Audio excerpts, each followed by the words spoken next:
Hi guys, welcome back to another tutorial video. So in today's video I'll show you how to fix the verification code not received issue on iPhone. So if your iPhone is not receiving verification codes by SMS or email, just follow the simple fixes. First, you need to check your internet connection. Make sure your Wi-Fi or mobile data is stable and working properly. If the connection seems weak, try switching between Wi-Fi and mobile data and then try again.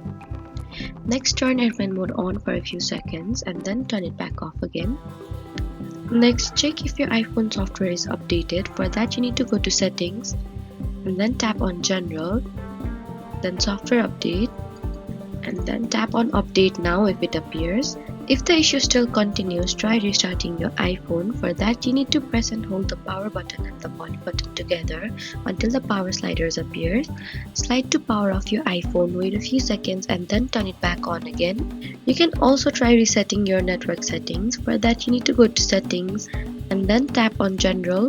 Then scroll down and tap on transfer or reset iPhones. Select reset and tap on reset network settings. Lastly, the problem could be from the app or service you're trying to log into. If the servers are down or under maintenance, verification code may not be sent properly for some time. So those were some easy ways to fix verification code not received issue on iPhone. Don't forget to like, comment and subscribe for more helpful tutorials. Thank you for watching.